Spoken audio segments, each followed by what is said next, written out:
요즘 뉴스에서 지방 소멸이라는 단어 들어보신 적 있으세요?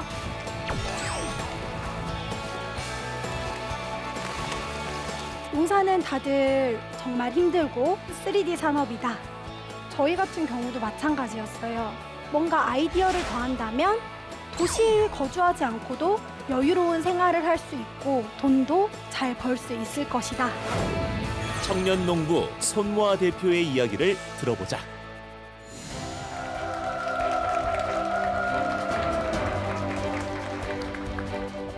안녕하세요. 저는 전남 영암을 지키는 청년 농업인 손모아라고 합니다.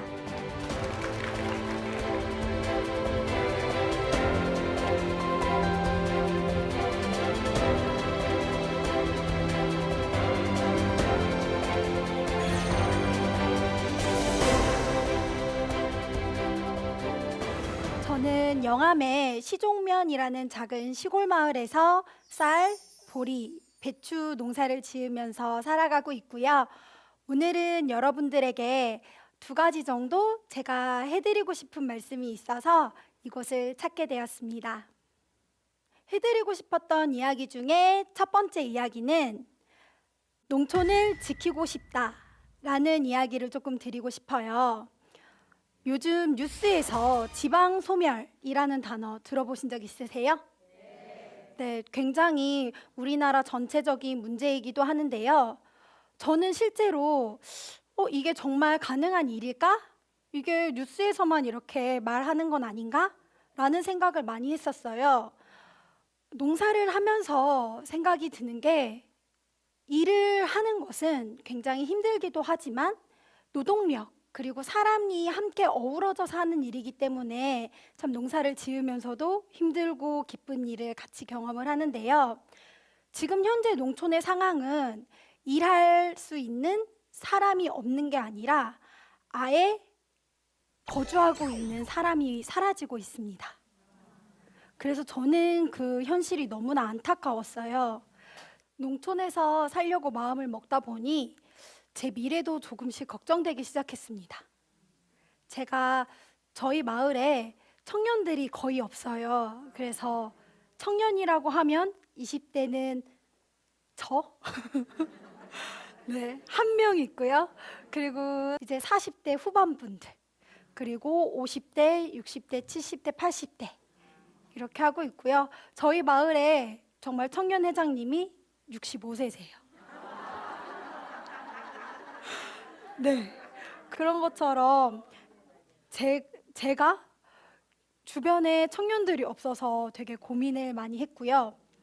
저는 꿈이 제가 나고 자란 곳에서 제 아이를 키우는 게 꿈이었어요.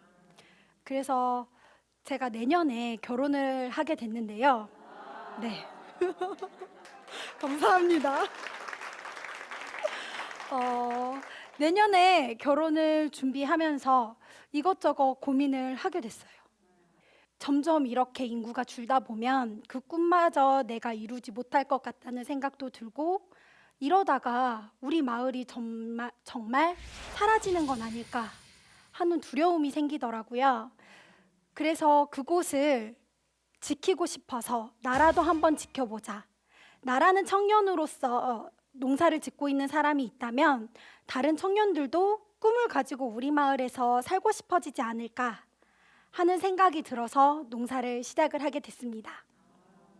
2번째 이야기는요, 농사는 블루오션이다 라는 걸 말씀드리고 싶어요.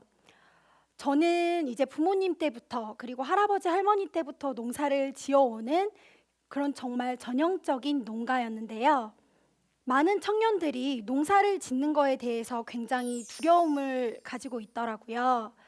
농사는 다들 아시는 것처럼 정말 힘들고, 젊은 세대들은 3D 산업이다, 그리고 사양 산업이다 라고 생각을 해서 농업과 관련된 일은 전혀 관심을 갖지 않는 청년들이 아직까지도 많이 있습니다. 하지만 저는 들었던 생각이 농업 분야는 정말 무궁무진한 가능성을 가지고 있다는 생각이 들었어요. 그래서 단순히 1차 농업뿐만 아니라 청년들이 2차 농업, 3차 농업에 나서서 뭔가 아이디어를 더한다면 도시에 거주하지 않고도 충분히 여유로운 생활을 할 수 있고 돈도 잘 벌 수 있을 것이다 라는 생각이 있어서 여러분들에게 오늘 그 이야기를 전해드리고자 합니다. 막연하게 제가 두 가지 이야기만 드리면, 그리고 농촌에 대해서 좋은 말씀만 드린다면 희망 고문을 하는 거일 수도 있을 텐데요. 저는 말씀드렸다시피 작은 농촌 마을에서 자라왔고요. 그곳에서 지금도 살고 있지만 제 꿈은 원래 농업과 전혀 관계가 없는 것이었어요. 저는 학교 다닐 때는 시골에 있다 보니까 외국에도 나가고 출장도 가고 싶고 도시에 살고 싶어서 무역과 관련된 일을 너무 하고 싶었어요. 그래서 언어 공부도 열심히 해서 외국어 고등학교, 외대를 진학해서 정말 커리어 우먼, 무역인으로서의 그런 미래를 상상하면서 자랐는데요.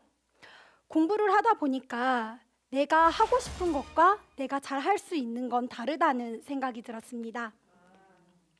그래서 고민을 하다 보니 제가 사회복지 관련 수업을 들을 때, 그리고 사회복지 관련 봉사활동을 할 때 너무 행복함을 느끼고 있더라고요.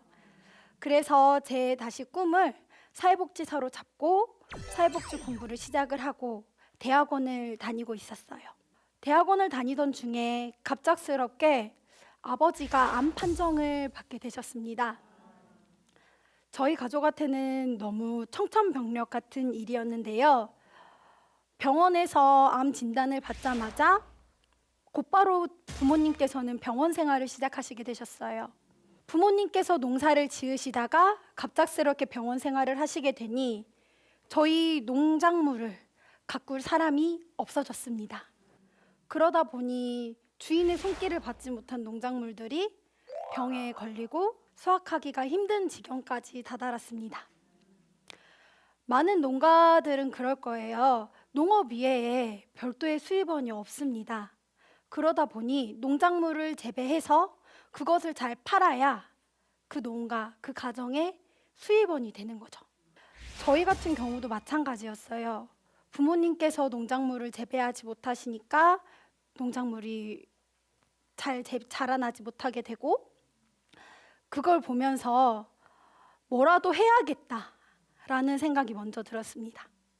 내 공부는 언제든지 다시 시작할 수 있다라는 생각이 들면서, 그렇다면 나는 이런 상황에서 도대체 무엇을 할 수 있을까라는 고민을 가족끼리 머리를 맞대고 시작을 했어요. 그렇게 이야기를 나누다 보니 어쩔 수 없이 부모님은 병원 생활을 해야 하는 상황이었고, 저랑 남동생 그리고 막내 동생까지 셋이서 그렇다면 우리가 뭔가를 해보자 라고 다짐을 하게 됐습니다.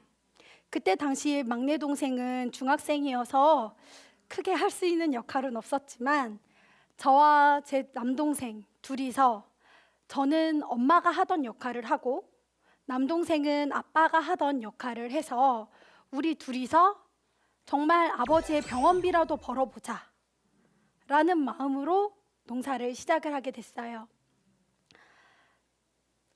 많은 분들이 여자가 어떻게 농사를 짓겠어 라고들 많이 생각을 하세요. 근데 저에겐 굉장한 장점이 있었습니다. 제가 살고 있던 곳이 3대째 거주하는 작은 마을이었다는 점과, 저희 아버지께서는 항상 저희를 그렇게 농작업 일을 무조건 의무적으로 해야 하게끔 키우셨어요. 한 가지 에피소드를 말씀드린다면, 저는 중학교 때까지 집에서 살았고 고등학교 때부터는 근처에 고등학교가 없어서 기숙사 생활을 하고 대학교도 기숙사 생활을 하면서 이제 성장해 왔는데요. 주말마다 시험 기간 여부도 상관이 없습니다. 주말마다 집으로 소환이 됩니다. 그러면서 무조건 농사 일을 도우게 하셨어요. 하시면서 저희에게 하셨던 말이, 자식들은 부모가 어떻게 돈을 버는지 알아야 그 돈을 허투루 쓰지 않는다 라고 하시면서, 내가 지금 너희에게 이렇게 하는 게 모질다고 생각할 수 있겠지만 너희들은 부모님들이 얼마나 힘들게 돈을 버는지 알아야 하고, 그래야 부모님의 키워주신 정성 그리고 노력을 잊지 않는다라고 하시면서 저희를 그렇게 열심히 농사일을 시키셨습니다. 그래서 정말 핑계대고 집에 가지 않을 때는 그 주에는 용돈도 안 주셨었어요. 그래서 그때는 울며 겨자 먹기로 주말마다 집으로 소환이 돼서 배추 파종 그리고 배추 정식 그리고 절임 배추 할 때까지 모든 농작업을 옆에서 곁눈질로라도 볼 수 있게끔 하셨어요.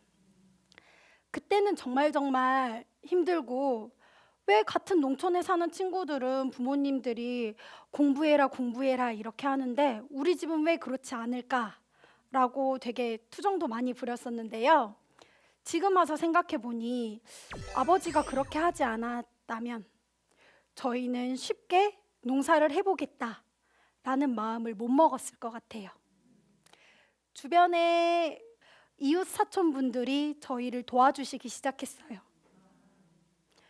다들 도시로 나간다고 난린데 너희들이 여기서 옆에서 힘들게 농사를 짓겠다고 하니, 그리고 아빠의 병원비라도 벌어보겠다고 하니 내가 너희를 돕겠다라고 하시면서 이 시기에는 어떻게 농사를 지어야 되는지, 이 작물에는 어떤 방제 작업을 해야 되는지를 하나하나 주변에서 많이 알려주셨어요. 저는 제 꿈이 있었잖아요. 그 꿈은 시간이 지나도 제가 어느 정도 나이를 먹어도 사회복지 분야였기 때문에 다시 시작할 수 있다고 생각이 들었어요. 그래서 제 밑에 남동생이 안정적인 농사를 할 수 있게끔 그런 여건이 마련되면 저는 다시 제가 하고 싶었던 길을 가겠다라는 마음을 먹고 농사를 시작을 하게 됐습니다. 당시 저희 부모님께서 농사를 지으실 때는 저희가 재배하는 품목이 거의 20가지 정도 됐었어요. 네. 그리고 밭작물도 고추, 참깨, 배추, 옥수수 등등 정말 많은 품목을 재배를 했었어요. 그렇게 하다 보니까 저희는 부모님이 아니잖아요. 그리고 부모님만큼 농사의 경험과 지식도 적다 보니까 원하는 만큼의 그런 농산물이 나오지 않더라고요. 그래서 동생과 다시 머리를 맞대기 시작을 했습니다. 우리는 절대 부모님이 될 수 없다. 부모님처럼 우리는 그렇게 농사를 많은 품목을 잘 지을 수 없다. 그러면 우리는 우리만의 방법을 찾아야겠다라고 생각을 하게 되었고요. 그 결과 지금은 논에는 쌀 농사를 짓고요. 밭에는 봄, 여름에는 보리 농사, 가을, 겨울에는 배추 농사를 짓고 있습니다. 그래서 20가지 품목에서 3가지 품목으로 품목을 확 줄이게 되었고요. 3가지 품목을 하면서 그것에 대해서는 정말 열심히 공부하고 잘 키워서 좋은 농산물을 만들 수 있도록 노력을 하고 있습니다. 막상 여자로서 그리고 청년 여성으로서 농사를 시작하려고 마음을 먹고 일을 시작을 했는데요. 주변에서 많이 응원도 해주셨지만 따가운 눈초리도 있었어요. 대부분 농촌은 아직까지도 남성 중심입니다. 그리고 아직까지도 아들이 농사를 물려받으면 되지, 굳이 딸인 너까지 라는 이야기를 많이 하세요. 제가 처음에 들어왔을 때도 아들이 있는데 굳이 딸까지 나서서 그걸 해야 해? 라고 이야기하시는 주변 분들도 있었고, 사회에서 취업에 실패해서 농사를 지으러 내려왔다, 아니면 혹시나 어디가 아파서 요양을 하러 내려왔다 라고 이렇게 이야기하시는 분들도 있더라고요.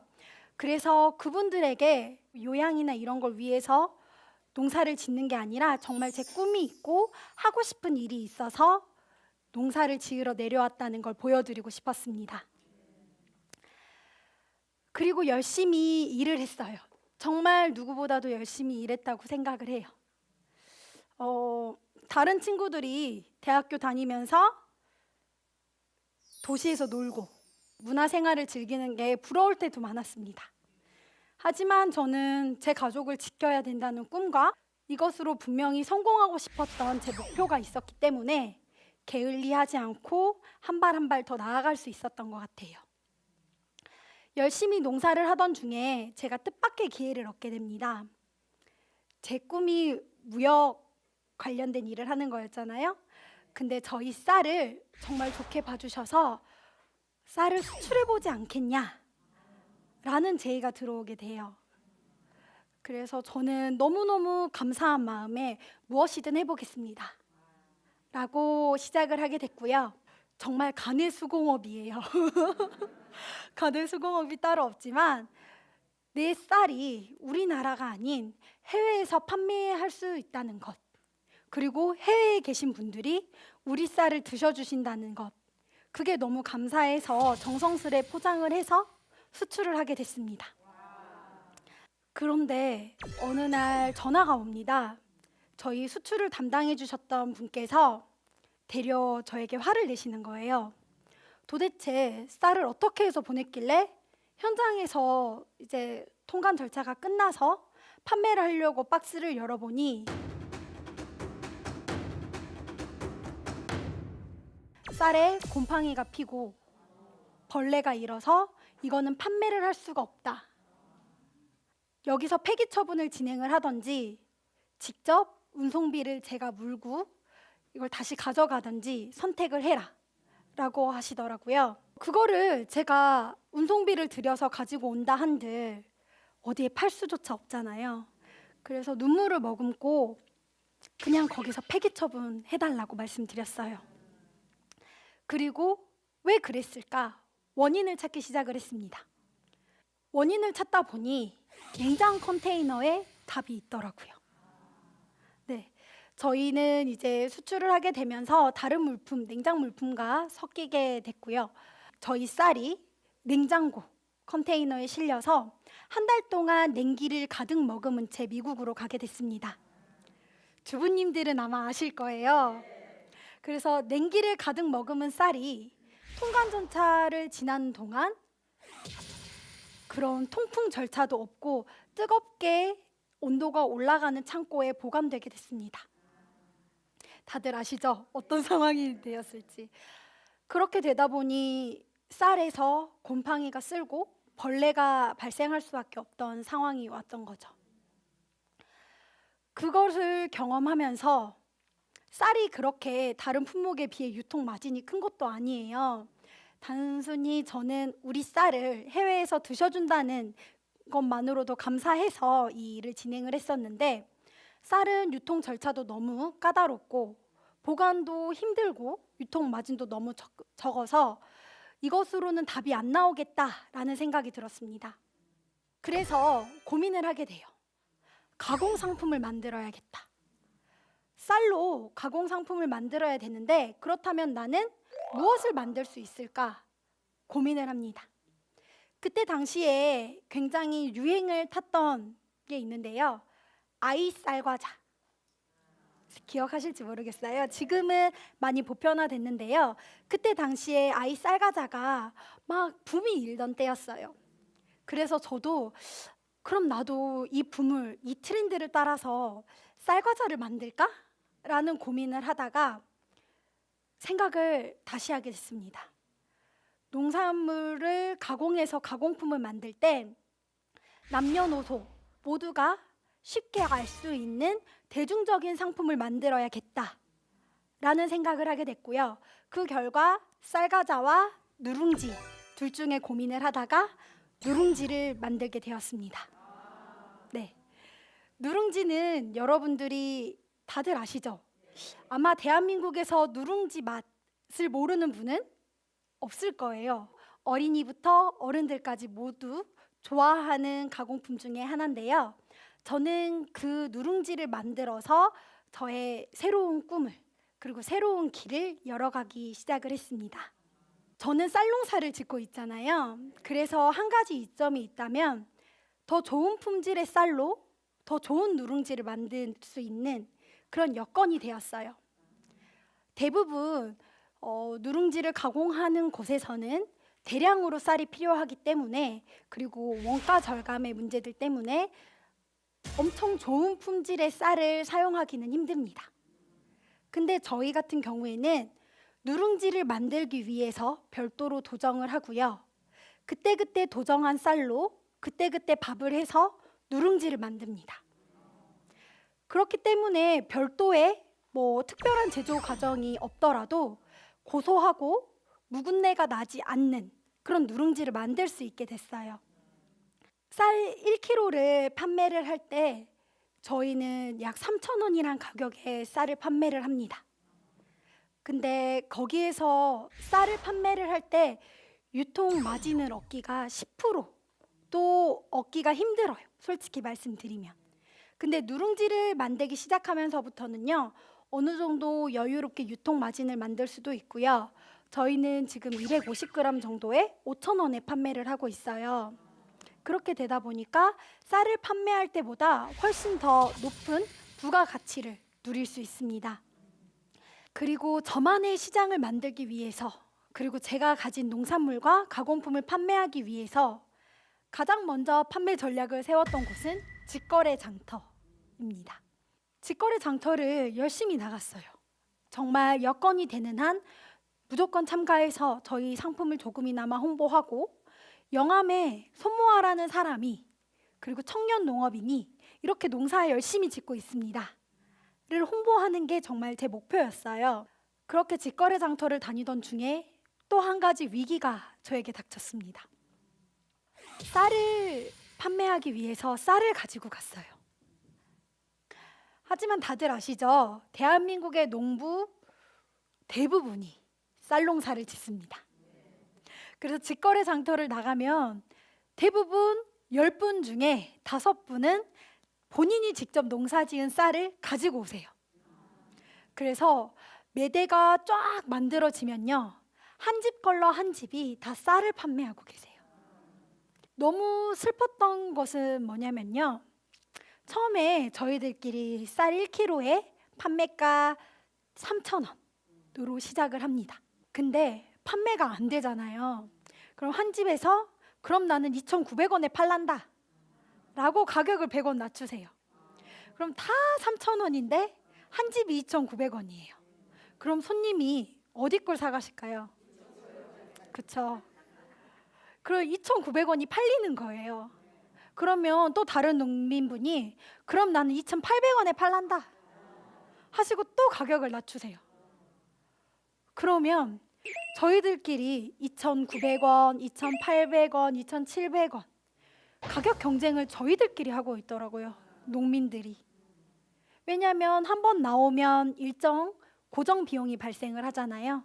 경비가 발생하는데 그 경비라도 마련해 가야겠다 라고 하면서 100원 깎아서 팔고 말지 뭐, 이렇게 되더라고요. 그런 상황들이 너무 안타까웠어요. 그 안에서 경쟁을 해야 하는 제 자신도 너무나 쓸쓸하고 슬펐고요.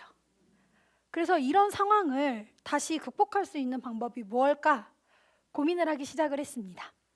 그렇게 고민을 하다 보니 나는 쌀과 보리, 원물을 파는 게 아니라 가공상품을 팔아보자 라는 생각을 하게 됐어요.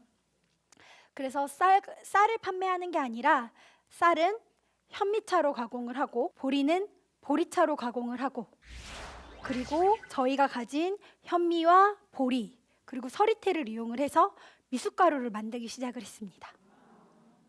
그래서 1차 원물이 아니라 3가지 현미차, 보리차, 미숫가루를 가지고 직거래 장터에 나가기 시작을 했어요.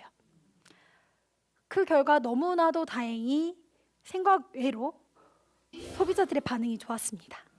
그래서 다행히 반응이 좋은 만큼 더 새로운 개발, 상품을 만들기 위해서 도전할 수 있는 그런 저에게는 동기부여가 됐던 계기였어요. 그리고 또 한 가지, 제가 가장 사랑하는 저희 집 품목 중에 하나인데요, 바로 절임 배추입니다. 요즘 이제 곧 김장 시즌이라서 다들 어떻게 하지 올해 고추 가격이 이만큼 뛰었다는데 자꾸 사투리가 나와요. 고추 가격이 자꾸 이만큼 뛰었는데 어떻게 하면 좋을까? 이놈의 물가, 농산물이 진짜 저 자체도 힘들거든요. 그러면서 저희 절임 배추를 시작을 하게 됐는데요. 저희 같은 경우에는 부모님이 시작을 해서 지금 저까지 20년 정도 절임 배추를 해왔어요. 처음 부모님이 절임 배추를 시작하게 됐던 계기도 저희 집은 원래 가공은 하지 않고 그냥 농사만 지어서 흔히 말하는 공판장 유통 상인들에게 포전 매매, 밭대기로 팔던 그런 농부였어요. 근데 한 해는 배추 가격이 진짜 폭락을 한 거예요. 생산비도 안 나올 만큼, 유통 상인들이 가져가지도 않을 만큼 발에 채이는 게 배추였다고 해요. 그래서 부모님들이 생각을 하신 게 로타리를 칠 바에는 차라리 우리가 뭐라도 해보자 라고 생각을 하셔서 20년 전 처음 절임 배추를 하기 시작을 했습니다. 전라남도 영암군 시종면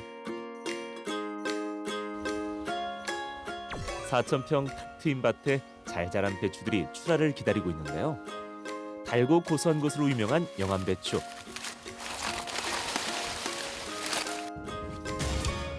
배추 수확에 나선 손모아 대표가 일일이 배추를 꾹꾹 눌러보며 확인합니다. 만져보고 폭이 튼튼하게 잘 찬 것만 골라서 따고 있어요. 손으로 눌러봤을 때 단단함이 느껴져야 속이 꽉 찬 배추. 꼭지를 칼로 잘라가며 수확하는데요. 매일 필요한 만큼만 수확한다는 손 대표. 오늘은 1,000포기가 목표입니다.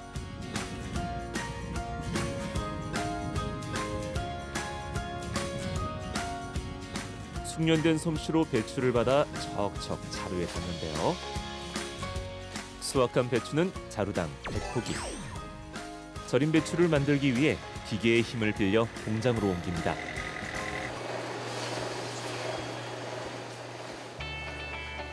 절단기에 배추를 넣어 절반으로 자르면서 본격적인 절임 작업이 시작되는데요. 요즘 간편하게 김장을 담그려는 사람들이 늘면서 절임 배추 수요도 증가하고 있습니다.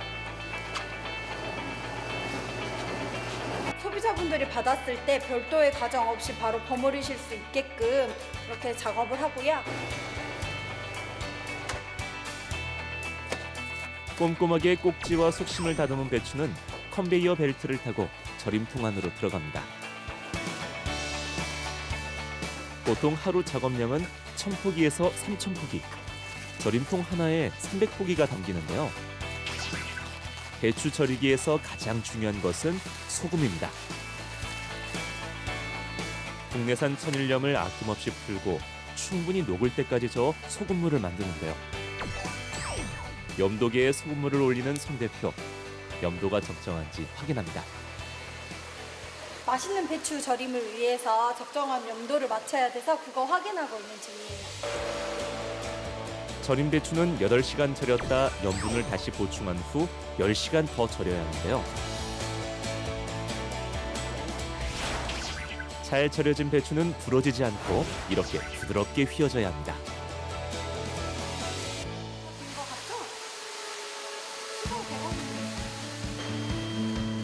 절임 과정이 끝난 배추는 자동 세척기의 도움을 받아 헹구는데요. 예전엔 온 가족이 밤새워 해도 최대 작업량이 1,000포기였지만 5년 전 설비를 갖춘 후부터는 하루 3,000포기까지도 작업이 가능해졌습니다. 배추를 씻어 건조대 위에 올려놓으면 끝! 물 빠지는 시간까지 24시간이 지나야 절임 배추가 완성되는데요. 과거 추운 겨울에 비닐하우스에서 했던 수작업에 비하면 지금은 훨씬 수월해졌다고 합니다.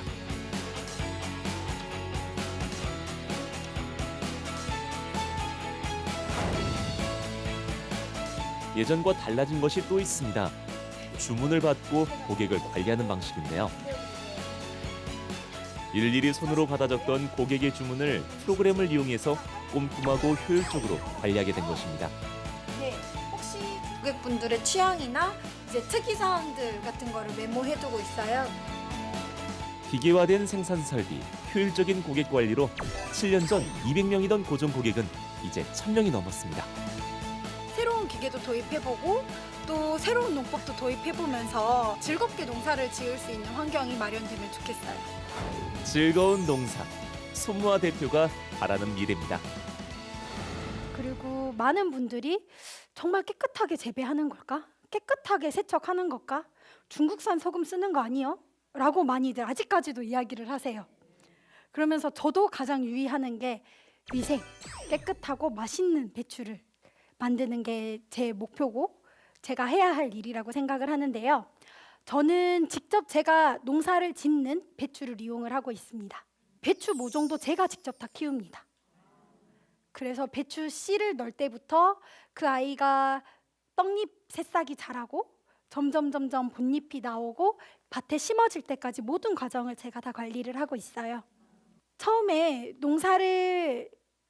배추 농사를 질 때는 되게 많이 고민을 했어요. 제가 일할 사람이 없는 게 아니라 아예 사람이 없어지고 있다고 말씀드렸잖아요. 저희가 배추 파종을 할 때 10명이서 3일 정도의 시간을 거쳐서 일을 합니다. 근데 점점 일할 사람이 없어지고 저희는 외국인 분들의 힘을 빌려서 농사를 지어야 되는 그런 일들을 해야 하는 상황이 저희에게 닥쳤어요. 그러다 보니 이거는 우리 마을 사람들끼리 하던 일을 서로 십시일반 힘을 모아서 품앗이로 하던 일을 저는 사람 한 명을 부려서 해야 하는 일이잖아요. 그러다 보니까 노동비가 또 발생을 하더라고요. 저희가 이제 배추를 심게 되면 2주 정도 배추를 심어요. 근데 2주에 들어가는 사람의 인건비가 현금으로 1,000만 원이 금방 나가더라고요. 2주 만에. 그때마다 제가 정신을 차릴 수가 없는 거예요. 그래서 앞으로 일할 사람은 없어서 인건비는 점점 올라갈 텐데 나는 어떻게 해야 할까라고 고민을 하다가 또 배추를 심을 수 있는 기계가 개발이 돼서 그 기계를 도입을 해서 이제 인력비를 줄이고 있고요. 10명이서 3일 거쳐서 하던 일을 3명이서 기계를 이용을 하면 5시간 만에 모두 완료를 할 수 있도록 이제 농업 여건이 점점 바뀌고 있습니다. 흔히 말하는 방제도 사람이 하는 게 아니라 요즘 드론 아시죠? 하늘을 날아다니는 드론을 가지고 방제 작업을 실시하고 있어요. 그래서 사람이 할 때보다 훨씬 더 효율적으로 일을 하고 있는데요. 드론 같은 경우에는 약을 할 때마다 가족들하고 맨날 싸우는 거예요. 줄 좀 잘 밀어야 하고 잘 당겨야 그러고 천천히 가 좀 나 뒤에서 잡기 힘드니까 그렇게 하다 보면 약을 할 때 맨날 싸우더라고요. 그래서 싸우지 않고 농사를 지을 수 있는 방법이 뭘까 하다가 드론을 이용해서 방제 작업을 하고 기계를 도입해서 농업을 하게 되었습니다.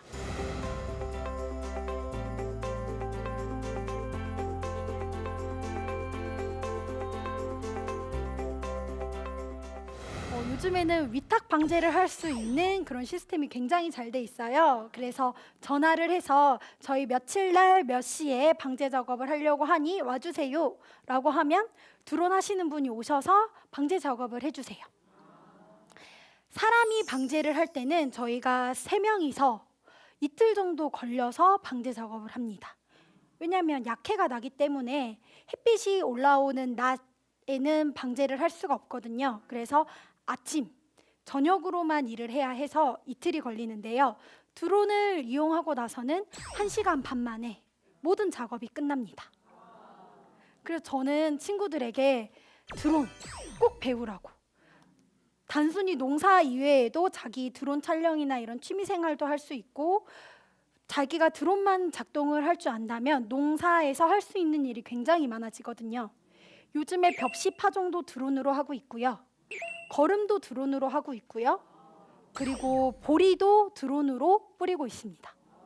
그래서 친구들에게 농업이 무조건 힘들고 어려운 것만 아니라 쉽게 접근할 수 있는 농업, 그리고 기계화되면서 그리고 여러 가지 기계들이 발달되기 시작하면서 청년들이 할 수 있는 일들이 점점 폭이 넓어지고 있다라는 걸 중고등학교 친구들에게 많이 알려주고 있어요.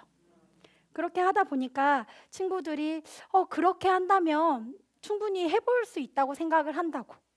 자기 꿈이 드론 기사가 되는 것이라고. 이렇게 꿈을 가지는 친구들도 점점 늘어나고 있어요.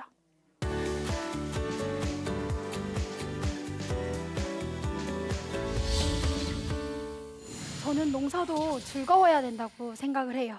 그리고 대부분 농사가 땡볕에 땀을 뻘뻘 흘리면서 하는 것이라고 많이들 생각하시고 우리 어린 친구들도 또 그렇게 생각을 하더라고요. 엄마 아빠가 그렇게 힘들게 하는 거 봤는데 선생님 난 자신이 없어요. 막 이렇게 이야기해요. 나는 좀 내 생활을 누리면서 살고 싶어요. 막 이렇게 이야기를 해요. 그럴 때마다 제가 아이들한테 보여주는 게 기계를 이용한 농업. 우리가 엄청 힘들고 고생하면서 땀 흘리지 않고도 기계를 이용을 한다면 충분히 좀 여유롭게 그리고 힘을 덜 들이고 농사를 지을 수 있다라는 걸 친구들에게 알려주고 있습니다. 그리고 저는 농사를 지으면서 몇 년간 되게 외로웠어요. 네, 7년째 지금 됐지만 7년 전만 하더라도 청년 농부들이 이만큼 없었어요. 그리고 청년 농부들에 대한 인식도 좋지 않았어요. 아까 말씀드렸다시피 취업에 실패한 사람, 뭔가 사회적 부적응자, 아니면 할 거 없으니까 네가 농사나 하러 들어왔지 라고 생각하시는 분들이 많았는데요. 몇 년 사이에 굉장히 이런 흐름들이 바뀌었어요. 승계농을 하고 싶어서 부모님들에게 정말 사정사정해서 내가 대를 이어서 농사를 지어보겠습니다 라고 들어오는 친구들도 생기게 됐고요. 그리고 4H라는 청년 농업인 단체, 그리고 청년 여성 농업인 연합회, 그리고 청년 농업인 연합회 등 4H를 제외하고 2, 3년 사이에 새롭게 만들어진 단체예요. 저는 우리나라에 이렇게 많은 청년 농업인들 그리고 이렇게 많은 청년 여성 농업인들이 있는지 몰랐어요. 근데 그분들과 함께 단체 생활을 하면서 나는 오늘 시골에서 우리 마을에는 이별이 떴어. 이 별자리가 떴어. 그리고 나는 지금 구기자를 수확하고 있어. 그리고 나는 배추를 심었는데 강원도 배추는 이런 사이즈 규격에 이런 밭 규격에 이렇게 심고 우리는 언제부터 배추 수확을 해.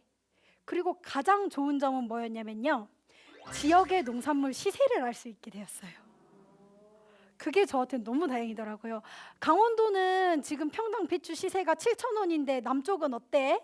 막 이렇게 물어보고요.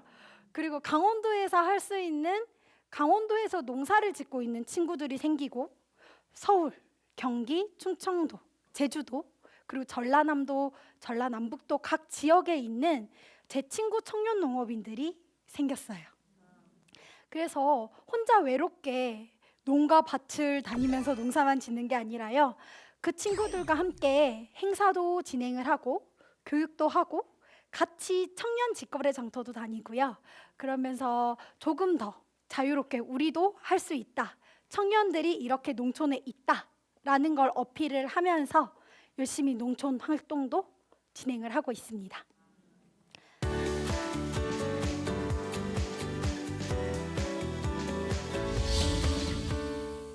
이제 저만의 농업 융복합 성공 포인트를 여러분들에게 좀 공개해 드리려고 합니다. 총 3가지. 첫 번째 저만의 성공 포인트는 뭐였냐면 고객의 마음을 사로잡아라 였어요. 제가 7년 만에 200명 고객에서 1000명으로 늘렸다고 말씀을 드렸는데요. 그 방법이 여기 있었습니다. 고객 연락망 이라고 돼 있는데요. 여기 보시면 저희 주문, 이제 소비자분들의 이름, 그리고 주소, 연락처, 그리고 이분이 어떤 정도의 절임을 좋아하시는지, 푹 절이는 걸 좋아하는지, 약간 덜 절이는 걸 좋아하시는지, 짜게 드시는지, 좀 싱겁게 드시는지, 그리고 작년에는 얼마 정도의 양을 김장을 하셨는지를 세세하게 기록을 해놨어요. 그리고 저희 전화를 주셔요. 이제 김장할 때 됐네요. 그러면 제가 작년에 몇 박스 했는지 기억이 안 나요. 한번 확인해 주세요 라고 이제 저희 고객분들을 말씀하시는데요. 네 어머니 작년에 4박스 하셨네요. 올해도 그만큼 하시면 될까요? 라고 말씀드리고 주소 변동 사항이 없으면 그 주소 그대로 발송을 해드립니다.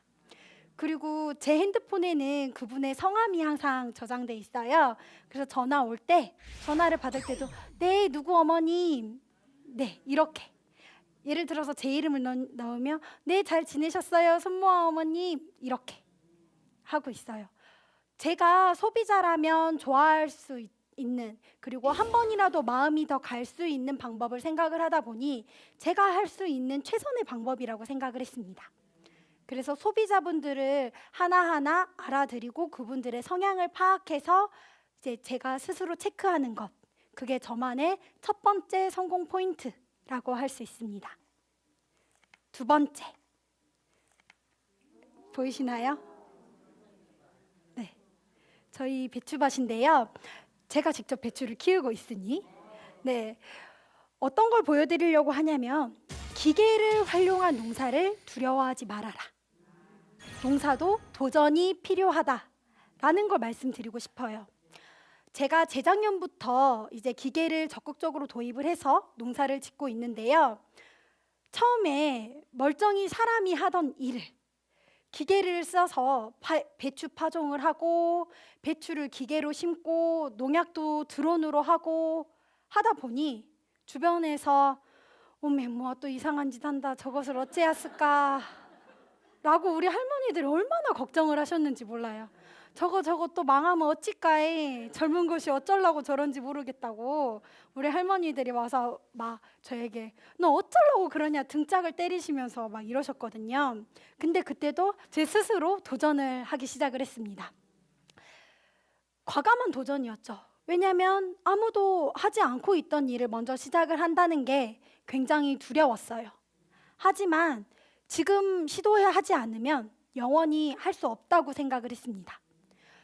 좀 무모하지만 도전을 시작을 하게 되었고 그 결과는 다행히 굉장히 성공적이었습니다. 그래서 할머니들이 지금은 눈이 안 보여서, 눈이 침침해서 씨앗 못 넣게 네가 갔다가 좀 씨앗 좀 넣어라이 막 이러시면서 하시고, 할머니가 허리랑 무릎이 안 좋으시니 배추 못 심은게 네가 가서 기계 갖다 후딱 심고 와라이 이렇게 하세요. 그런 모습을 보면서 내가 두려워하고 주변의 시선에 이렇게 포기하는 게 아니라 내가 맞다고 생각하는 길은 어느 정도 무대뽀 정신으로 과감하게 해볼 필요는 있다라는 생각이 들었습니다. 그래서 이게 두 번째 제 성공 포인트라고 생각을 합니다. 그리고 세 번째, 이쁘죠? 네, 저는 지역에서 벽화 봉사 동아리를 만들어서 활동을 하고 있습니다. 벽화 봉사 동아리를 만들게 된 건 한 가지였어요. 시골에 살다 보면 자녀분들은 아마 다 경험을 하는 것 중에 하나일 텐데요. 제 이름보다는 누구누군가의 딸로 불리는 경우가 훨씬 많습니다. 그래서 저도 모아야 보다는 오메 누구 딸 일로 와봐 이렇게 부르는 경우가 대부분이었어요. 제 이름을 알아주시는 것보다 누구의 딸로 알고 계시는 분들이 훨씬 많았죠. 근데 저는 앞으로 여기서 20년, 40년, 50년을 살아가야 하는 사람이잖아요. 그래서 언제까지 그렇게 머무를 수는 없다고 생각을 했어요. 그래서 적극적으로 단체를 만들고 봉사활동을 시작을 했습니다. 그래서 한 사람을 위한 봉사활동이 아니라 우리 군, 영암군에 조금이나마 도움이 될 수 있는 봉사인 벽화봉사를 시작을 하게 됐고요. 분기마다 한 곳씩 저희가 찾아가서 직접 그림을 그리고 스토리를 만들어서 그 마을을 조금이나마 환하게 만들 수 있도록 그런 노력을 함께 귀 기울이고 있습니다. 저는 청년들이 함께 살고 싶은 농촌을 만들어가는 게 제 꿈입니다. 많은 청년들이 농촌으로 돌아왔으면, 그리고 살고 싶은 농촌이 되었으면 하는 꿈을 가지고 오늘 하루도 그렇게 하기 위해서 노력을 하고 있고요. 주변에 많은 청년 농업인들이 행사나 여러 가지 SNS나 이런 루트를 통해서 접하실 수 있을 거예요. 그럴 때마다 그분들에게 응원 한마디씩 해준다면 저희에게 굉장히 큰 힘이 될 것 같고요. 청년들이 많아져야, 그리고 농촌에서 살 수 있는 사람이 많아져야 우리나라 농업, 농촌이 발전할 수 있다고 생각을 합니다.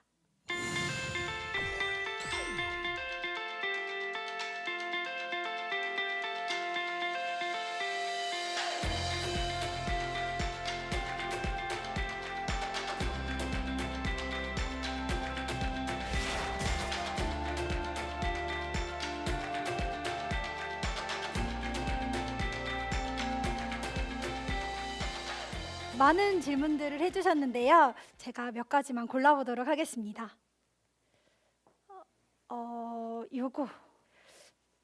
이거 곧 결혼하실 남편분께서는 농사 짓는 일에 대해 응원을 많이 해주시나요? 이 질문 해주신 분 계실까요? 네. 결혼 후 농사 계획이 어떻게 되는지 궁금합니다. 네, 질문 감사합니다. 다행히 너무 적극적으로 응원을 해주고 있어요.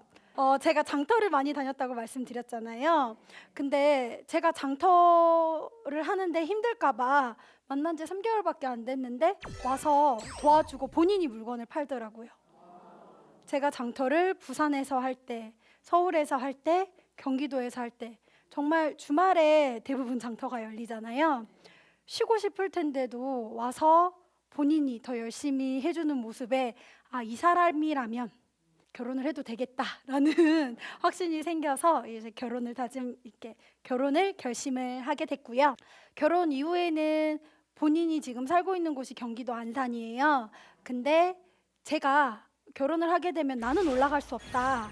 주말 부부를 하든지 본인이 선택을 하든지 결혼을 못 하든지 해야 된다라고 했더니 흔쾌히 본인이 그 터전을 정리하고 내려와서 농사는 아니지만 직장을 다니는 것으로 타협을 받습니다.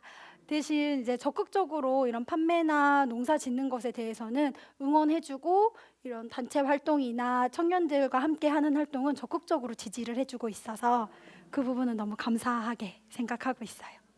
네. 그리고 또 한 가지 질문 봐볼게요. 요거 봐볼게요. 만약 귀농하고 싶은 청년이 있다면 어떤 것을 먼저 알아봐야 할까요? 네. 나중에라도 이제 귀농하고 싶은 마음이 생기면은 이제 네. 그때는 맨 처음에 어떤 것부터 알아봐야 되나요? 저는 너무 좋은 질문을 해주신 것 같아요. 저는 먼저 고려해야 할 게 내가 어디서 살 것인가. 와, 나는 귀농이니까요. 어떤 농산물을 재배를 할 것인가를 가장 먼저 생각해야 한다고 생각을 해요. 본인이 만약에 시골 출신이면 시골로 본인이 나고 자란 곳으로 갈 수도 있고 전혀 연고가 없는 곳으로 갈 수 있잖아요. 근데 그 지역에서 얼마나 본인이 어우러져서 살아갈 수 있는가도 중요한 것 같고요. 저는 그리고 농민과 농작물이 궁합이 있다고 생각을 해요. 네. 궁합이 잘 맞는 농산물을 찾아내는 게 가장 먼저가 아닌가 생각이 들어요. 나는 정말 이 농산물이 하기 싫은데 이게 돈이 된다고 하니까 어쩔 수 없이 하는 것과 당장에 큰 수익이 나지 않지만 얘가 자라는 모습 그리고 열매를 맺고 익어가는 모습이 너무 좋은 농산물이 있거든요. 그런 것처럼 본인이 좋아하는 농산물을 해야 잘 키우고 자기의 미래 계획도 더 잘 세울 수 있다는 생각이 들어요. 그런 테스트를 충분히 거치신 다음에 재배하고 싶자 하는 농산물과의 그런 궁합을 충분히 테스트하신 다음에 귀농을 준비하시면 보다 더 적응을 빨리 하실 수 있지 않을까 하는 생각이 듭니다. 저는 많은 청년들이 함께 살고 싶은 농촌을 만들어가는 게 꿈이고요. 청년들이 많아져야 농촌도 우리나라의 농업도 발전할 수 있다고 생각합니다. 농업이 미래고 청년들이 아름다운 농업, 농촌을 만들어가기 위해 열심히 노력할 수 있도록 주변에서 많은 응원해 주셨으면 좋겠습니다. 감사합니다.